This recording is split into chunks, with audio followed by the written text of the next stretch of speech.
The Super Bowl this year was different in a number of ways, but one big way was there was no victory parade.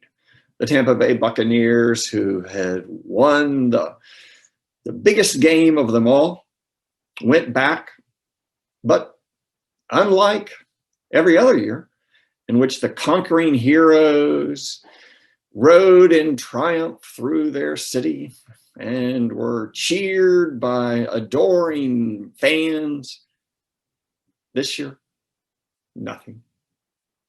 Today, we see another triumphal parade, and that is when Jesus enters into Jerusalem.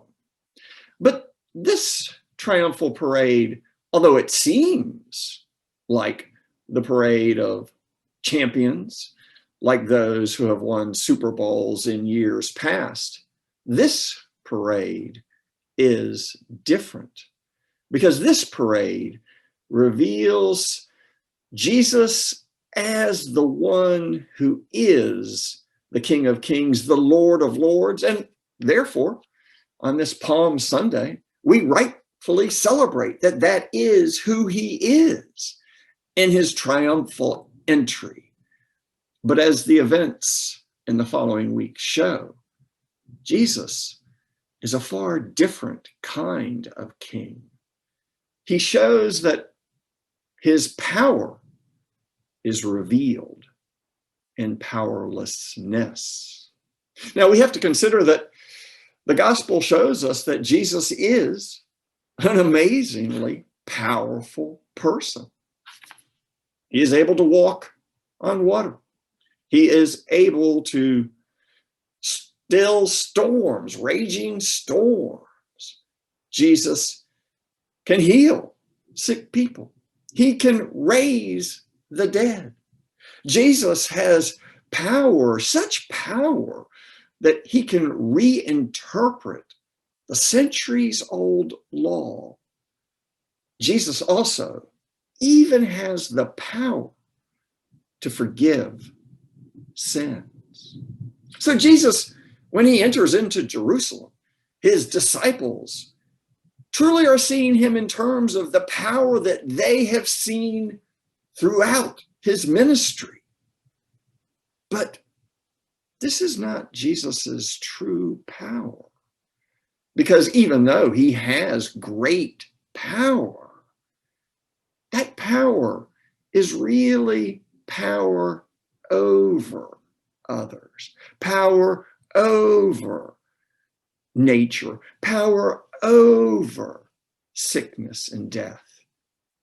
When we think about it, the power that Jesus shows during his ministry is similar to the power that we see of the rich and the politically mighty in our society.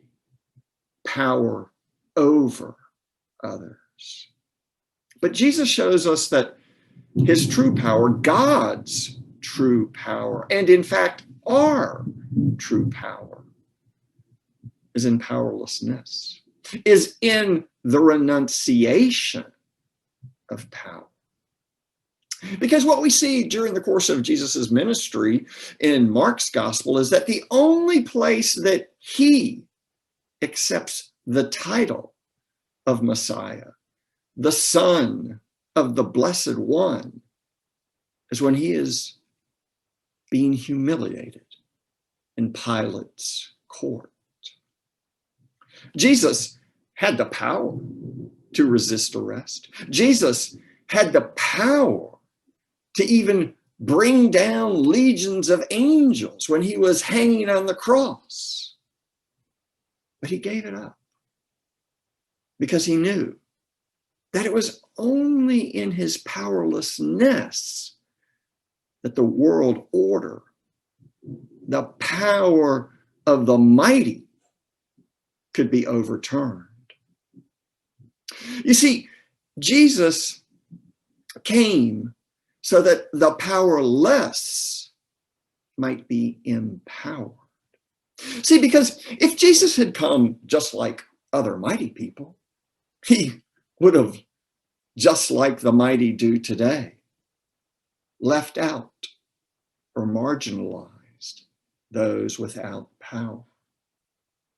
No, Jesus comes to show that the power of God is for those without power, those who are marginalized in our society. But Jesus also shows that the power of God is there for us as well during those difficult moments in our lives, when we are racked with illness, when we are suffering through some terrible malady in our life, a broken relationship. Jesus shows us that it is out of his abundant love that he is there for us in those moments in our lives when we are powerless and weak. How can we walk in this way of Jesus? Because Jesus comes not just to be an example, not just to reveal the power of God in the powerlessness of the cross, but he comes to empower us in and through powerlessness.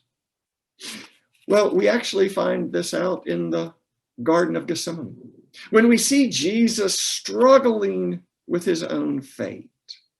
Because Jesus, even though he is the Son of God, he shows us in the garden that he does not want to go to the cross. He cries out to the Father, "Take this cup from me."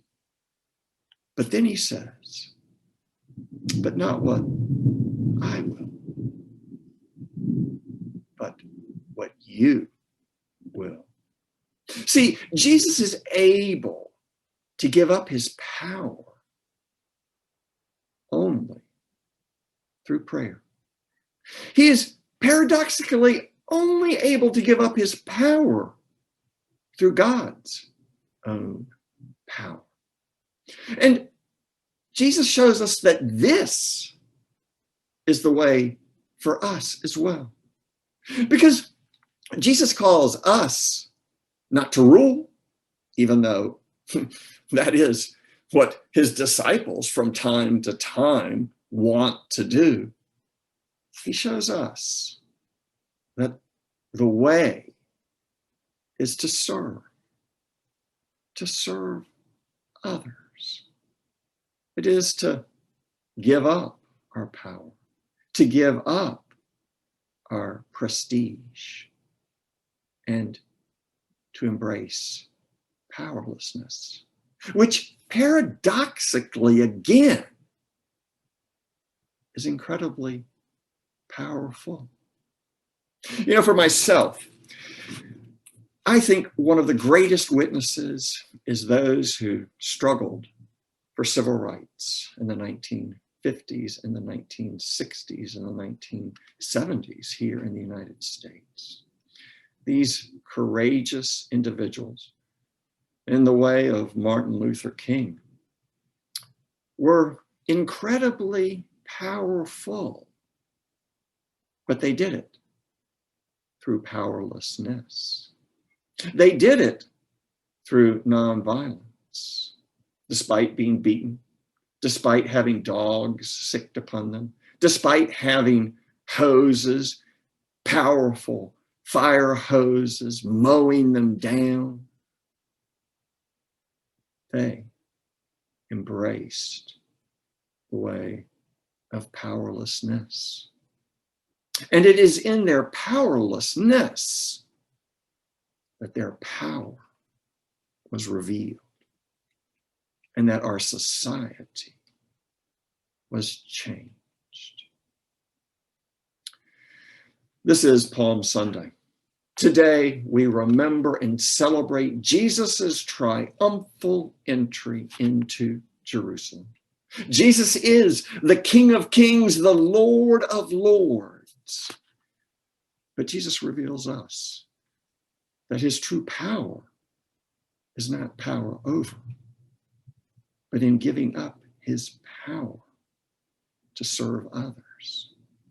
And he calls us to do the same.